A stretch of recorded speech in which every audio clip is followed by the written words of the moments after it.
Fala pessoal!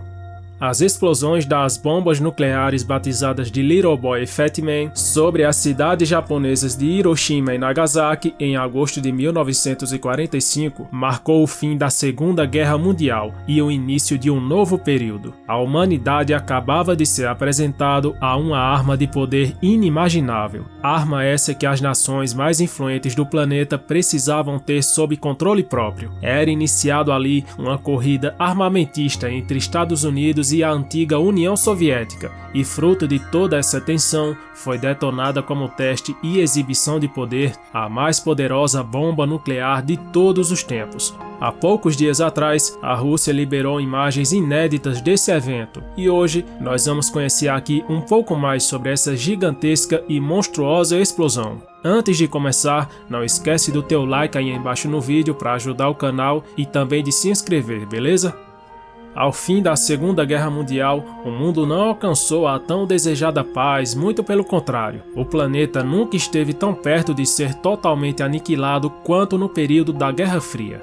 De um lado, tínhamos a comunista União Soviética, que tinha o desejo de expandir ainda mais o seu território pelo resto do planeta. Do outro, os Estados Unidos tentavam implantar o seu estilo de vida capitalista em outras nações. O caminho mais fácil para ambos os lados prevalecer parecia óbvio: a força. E não existe força maior no planeta do que as armas nucleares. Enquanto durou, nunca na história existiu tantos testes nucleares sendo realizados quanto no período da Guerra Fria.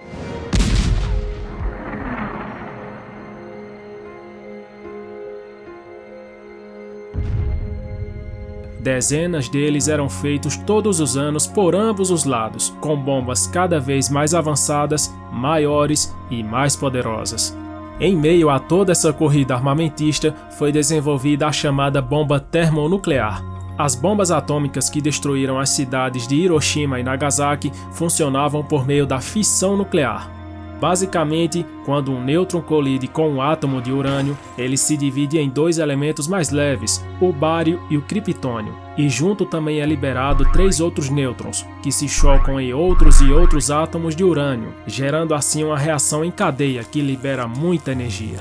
Já as bombas termonucleares funcionam por meio da fusão nuclear.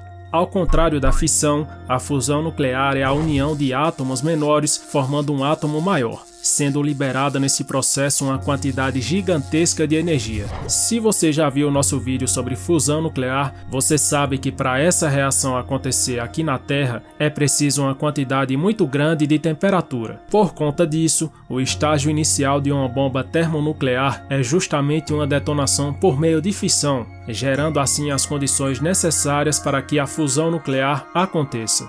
Os americanos foram a primeira nação responsável pela detonação de uma bomba termonuclear na história, ocorrendo essa em 1952 pelo artefato de codinome Mike, e desde aí várias outras mais poderosas ocorreram, tanto por parte deles como também da União Soviética.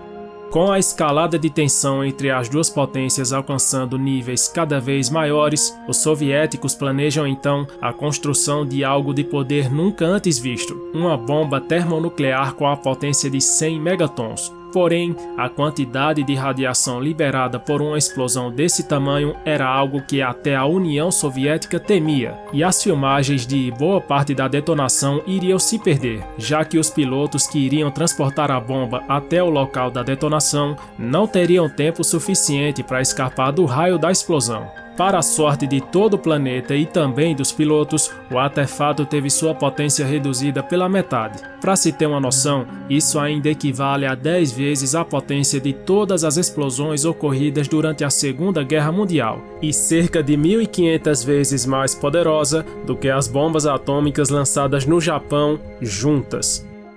A União Soviética planejou a detonação da sua poderosa arma para o dia 30 de outubro de 1961. Naquele dia, a bomba Tsar, como ficou conhecida, foi transportada até um arquipélago russo localizado no Oceano Ártico por um bombardeiro Tu-95V, que precisou ser bastante modificado para o transporte da bomba, que contava com 8 metros de comprimento, 2 metros de diâmetro e incríveis 27 toneladas.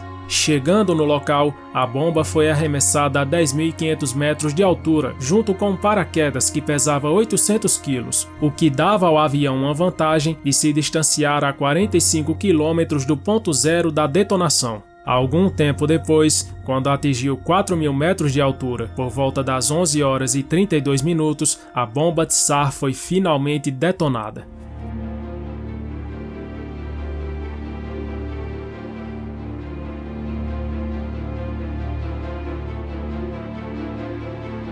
Seu calor era tão grande que podia ser sentido a 270 quilômetros de distância. Sua onda de choque conseguiu danificar vidros de prédios que estavam a mais de 900 quilômetros. O abalo criado pelo monstro soviético foi tão intenso que pôde ser detectado por sismógrafos espalhados por todo o planeta. A nuvem em forma de cogumelo, característica de explosões nucleares, alcançou mais de 64 quilômetros de altura e contou com um diâmetro de 35 quilômetros. Uma grande evacuação foi feita ao redor do epicentro da explosão antes dela acontecer, mas mesmo assim, pessoas a mais de 150 quilômetros sofreram queimaduras de segundo grau. Em uma distância menor que isso, a 100 quilômetros, por exemplo, qualquer ser vivo que estivesse por lá ficou gravemente ferido, com queimaduras de terceiro grau por todo o corpo.